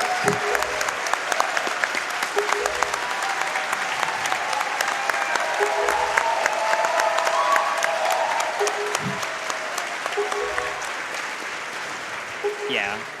No, but that's definitely like one of the most difficult glitch outside of the manual super swim right there. Yeah, so I just picked up 1 heart, so I only have 1 heart. So I could go for 1, but I won't. But you normally then we're record speedrun. This is one of the most like intense parts ever. You're sitting at like the edge of your seat because you just did all this run, and now you only have 1 heart, which is 1 hit from Ganon, and you have to do it all over. What I just did. So we're going to go for a safe strat to get some more hearts. I think we've seen this zombie hover enough. But yeah, so there's not too much going on in this cutscene. If you want to read some more donations, that's fine. Sure.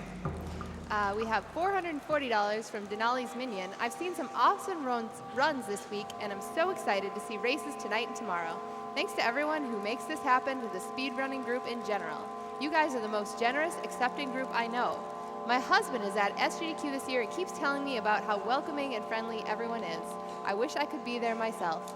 At least I can watch a great Wind Waker run and get that dang boat song stuck in my head for the next week. Let's go for 2.5 million. Thank you. We can hand you some plaza sounds too. We have $100 from OMG Floofy. I have to give my love to Wind Waker, one of my favorite games of the series. We have $50 from Elfie110. I'm new to speedrunning and was thrilled to discover that this community supports such an important cause.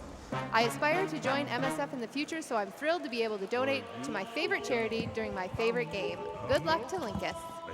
Thank you. All right, so everybody in the crowd right now. So what's coming up here is soon to be everyone's favorite part. Ganon is gonna burst out in laughter. And I expect everybody in this room to join the hues, which is going to be raised. I will join, I'm sure Spike can join again, Gymnast can. So let's try and get a really strong hue.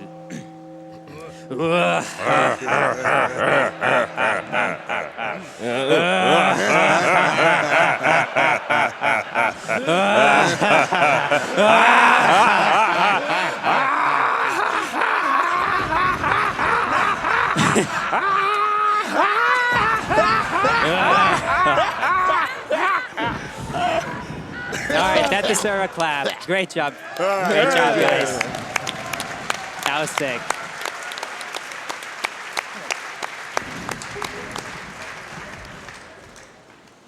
All right, another year for the cringe compilation. Let's go.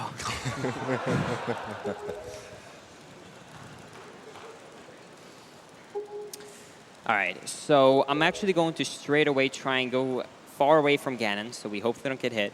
And I'm going to use the Grappling Hook. This is actually kind of, I guess, an Easter egg, or it's a thing that most people don't know. I'm not sure if she actually says you can do this, because it's in Italian. But if you equip the Grappling Hook and you target and grapple Zelda, she will actually always give you 3 hearts. So I'm going to straight away equip my Grappling Hook right here. talk to her, and then I'm going to get away from Ganon and grapple him. All right. So now I got 3 hearts. All right. Good. All right, 1 cycle. All right, so in this game, there's an attack you can do called a jump spin attack. Normally, when you use jump slash on the original game, it can only be 1. But if you do a jump spin attack, it actually stacks your damage, so you can get a lot in. All right.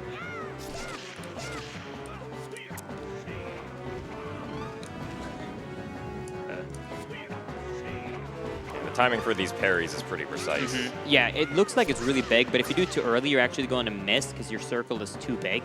So you actually need to time it really well. All right, so time is coming up right here. So be ready when the sword goes into his forehead. All right, and time. Time.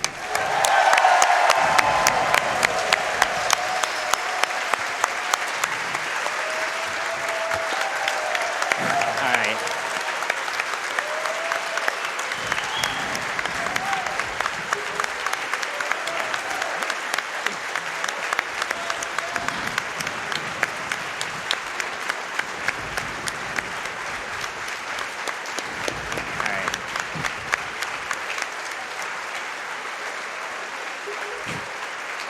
The support.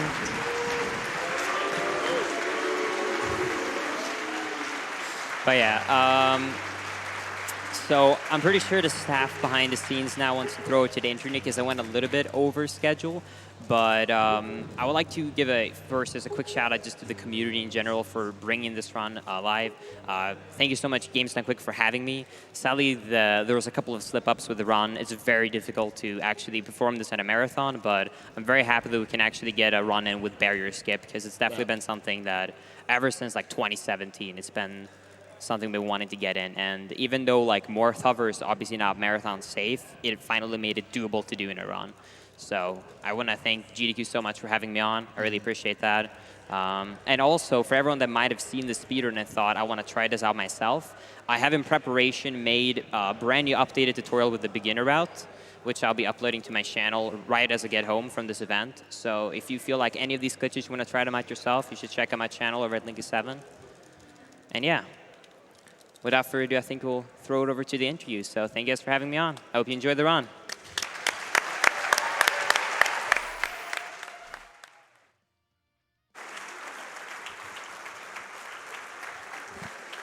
Thank you so much, Linkus. That was an amazing run. I'm so glad that we finally got to see barrier skip here at Summer Games Done Quick 2018.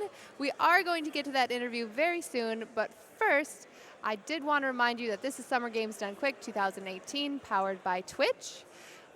We do have a quick ad break, but we will be right back. You're going to want to stick around because coming up next for games is the task block. And if you have never seen that before, you're going to want to stick around, especially since we did meet that Celeste bid incentive, and then they're also going to be playing Super Metroid 0%. You're not going to want to miss it, and we'll be right back.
And welcome back to Summer Games Done Quick 2018. Thank you so much for hanging out with us. Again, all the proceeds towards this event go to Doctors Without Borders, or MSF, which is a medical humanitarian organization working in more than 60 countries around the world. It's a private international association, so all of your dollars not only make you eligible for great prizes and go towards amazing bid incentives, but also are going towards an excellent cause that you know is helping people all around the world. Speaking of bid incentives, we do have one coming up, actually, that we would like to talk about. It's for Pokemon Yellow and Red, and if this bid incentive is met, Me Gots This will include Moltres and Lapras in his Pokemon roster. So right now we're at about $2,000 out of 30,000. We still have a little bit of time to meet that, but if you would like to see those extra Pokemon, make sure that you get your dollars in right away. When you donate, you can choose that you want it to go to a specific bid incentive. So make sure you donate for that as soon as you can.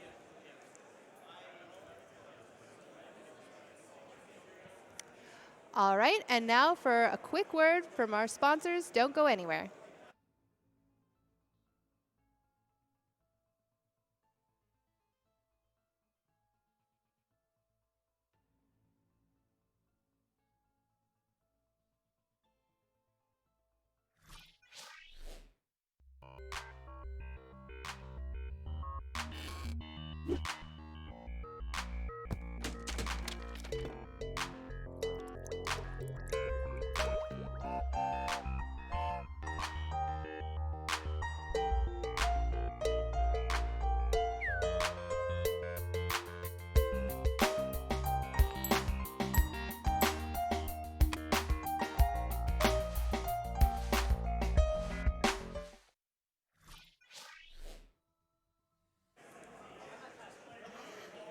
And welcome back. We are getting all set up for our interview, but for now we're going to read some more donations. We have $150 from Tom246. Says, for making it up that ledge in Wind Waker, hypest stream moment of all time. Thank you so much. We have $100 from Lynn161. I believe, Linkus, you can do it. Shoutouts to the Skytown crew.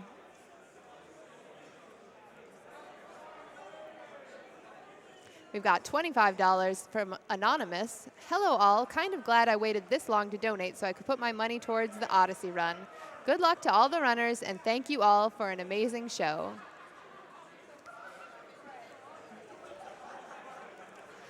All right, you guys, it's been fun hanging out with you, but I'm gonna throw it over to the interview desk where Kizaron has an interview with our runner, Linkus7. Take it away.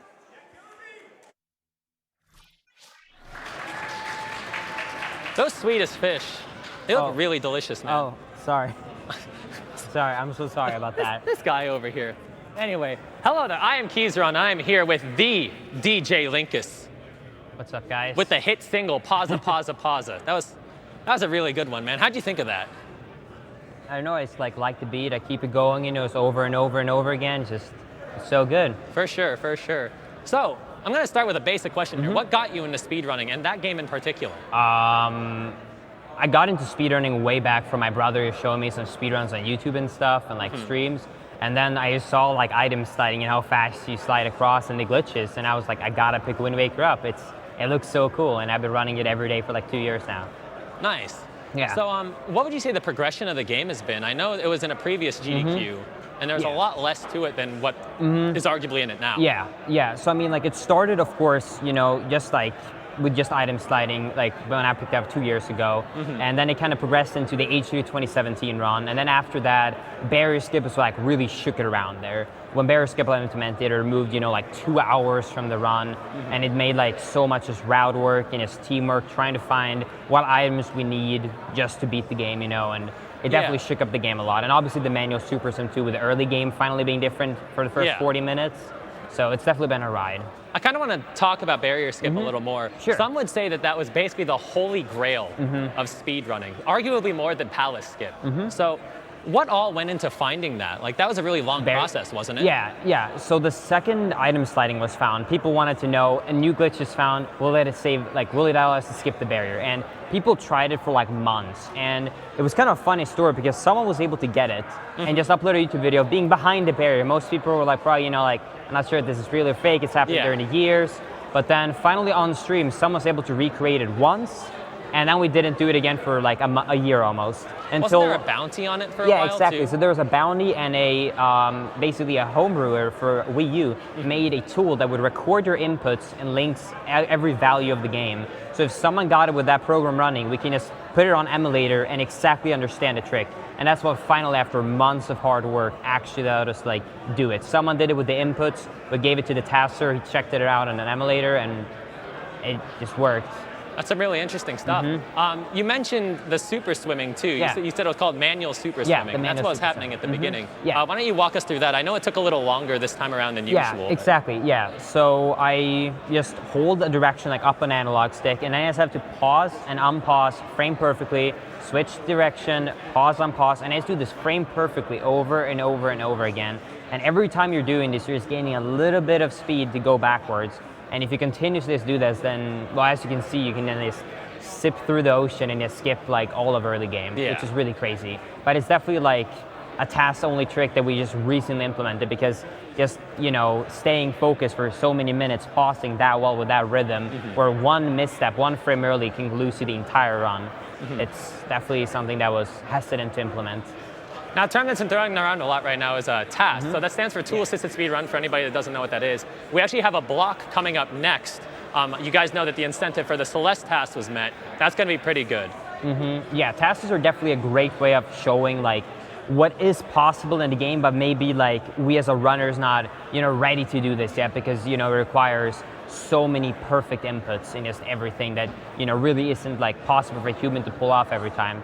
So task runs are definitely a really cool addition with task spot and everything, games done quick, stuff like that. Yeah, it's really exciting stuff to watch. Yeah. So what's next in the future for you? You still going to do some Wind Waker, or you got anything else in the pipeline? Yeah, so I'm going to keep just running, Wind Waker. I'm a full-time streamer, so this is kind of my main game. I definitely want to pick up more 100%. It's about 6 hours, and it's finally getting down to the 6 hour mark. It's really exciting.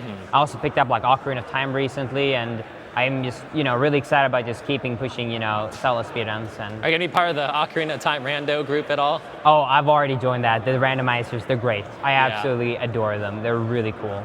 Yeah, I've been watching a lot of the Link to the Past randomizers. Yeah. They're a little closer to the length that I want to watch. The Ocarina of Time ones seem like they're really lengthy. And you need a lot more they're knowledge. at least 4 or 5 hours for a good seed. It can take 8 hours. If you guys don't know what a randomizer is, it basically is that it takes every single chest and every item in the game and it randomizes them together. And by doing so, you can basically then have to get the knowledge of where every chest, heart piece, and everything is, and then you just kind of have to just go around and find the items you need. And because of the algorithm and development of this tool, you cannot actually ever run into a case where you can't progress in the game, because the logic tells it that you can't get an item if you can't, with this item, progress to this item, for example. So there's a really intense logic behind it, but it's really cool.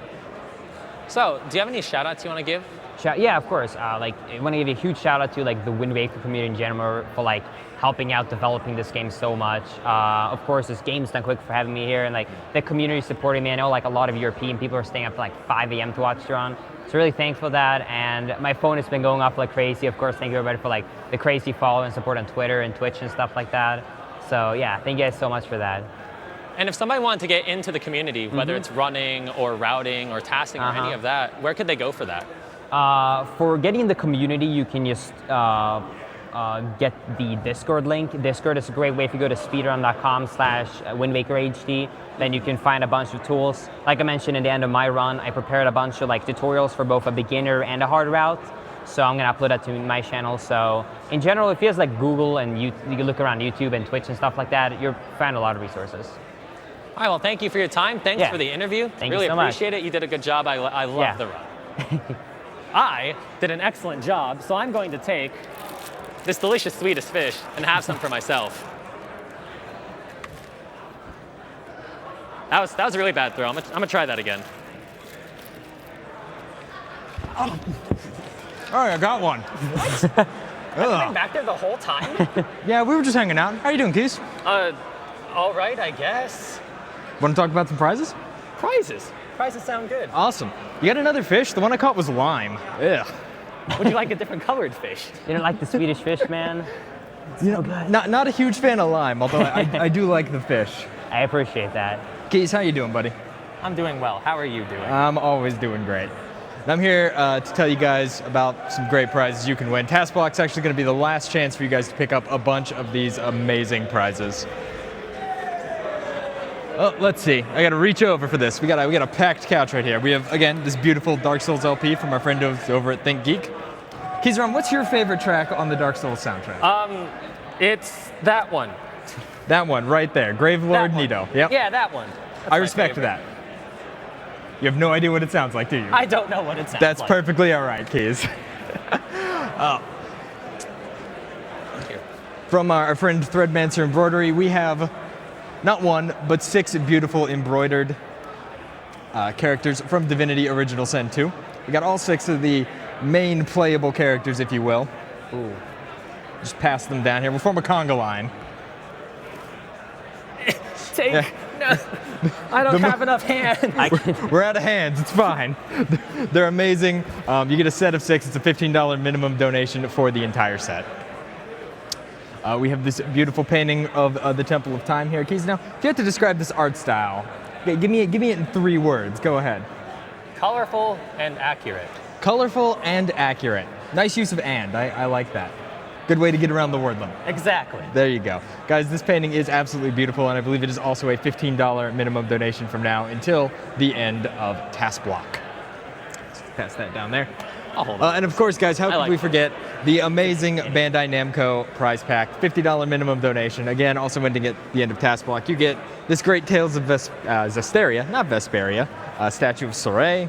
You get the Ni no Kuni limited edition, which has a plushie, it has a steel book, it has an art book, it has a paper diorama in it. It's got an automated, like, little rotating mechanical diorama. This thing is absolutely packed to the brim with great Sounds stuff. loaded. Have you played Ni no Kuni 2 yet?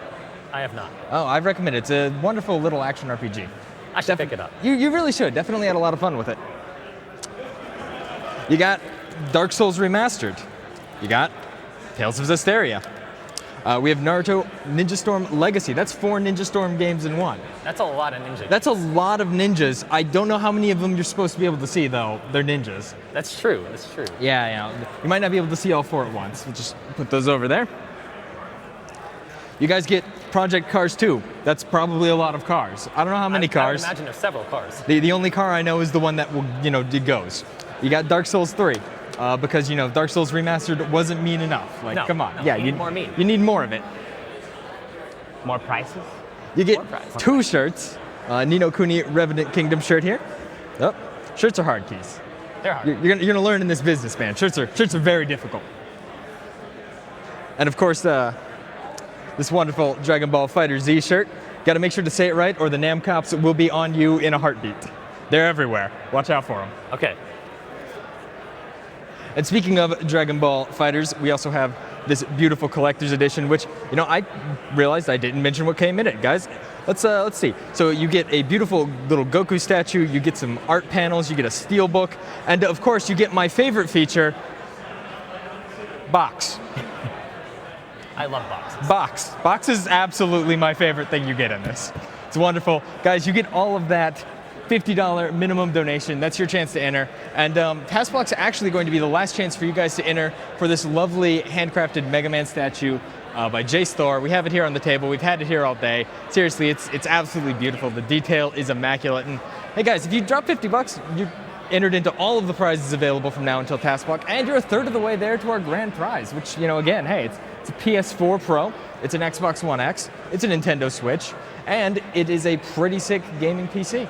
And you can find information about it and all of the prizes, incentives, and speedruns you'll see coming up on the marathon if you head over to gamesdonequick.com and check out the tracker.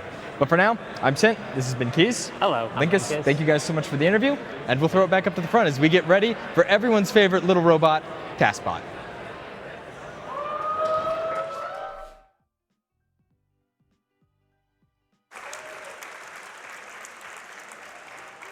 All right, SGDQ. I've got one final donation here from Wind Waker, and it's from the Linkus7 community. They donate $1,199. Let's hear it for the Linkus7 community. Thank you, guys.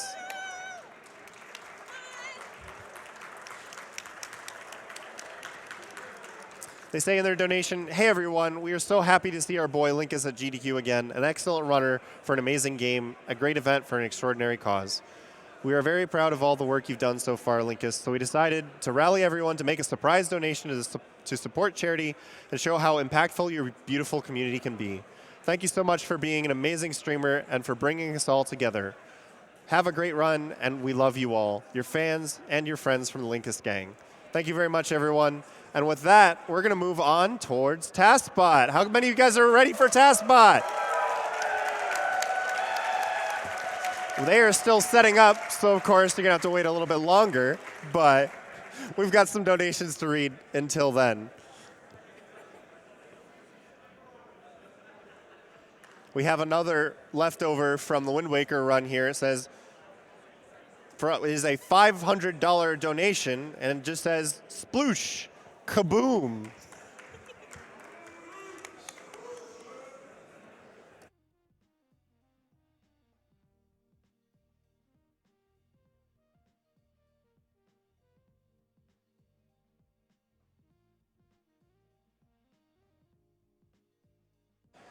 And in case you needed a reminder, Mario Odyssey has been opened up for $150,000 target.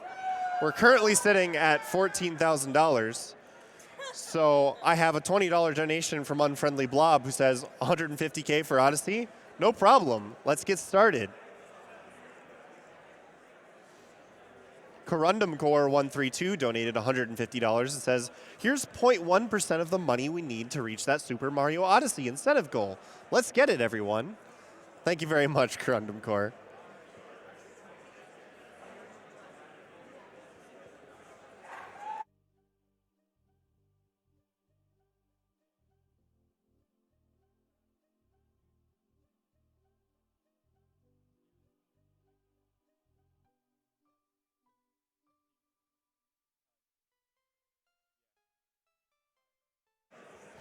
All right. I have a donation here from Rocket Racer 179. They donated $50 and said, we've saved the animals once. Why not do it again?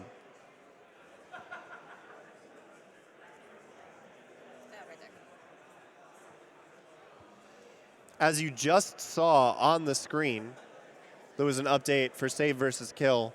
Save is ahead by quite a bit, just a little bit under $8,000. But we have this entire run coming up before we get to the Super Metroid task, where TaskBot will have the choice of saving or killing the animals. So if you want to change the animal's fate, TaskBot, our great overlord, has always been in favor of killing the animals and saving the frames, because the frames are TaskBot's children. So if you wish to follow the command of our great overlord TaskBot, get your donations in for Kill the Animals.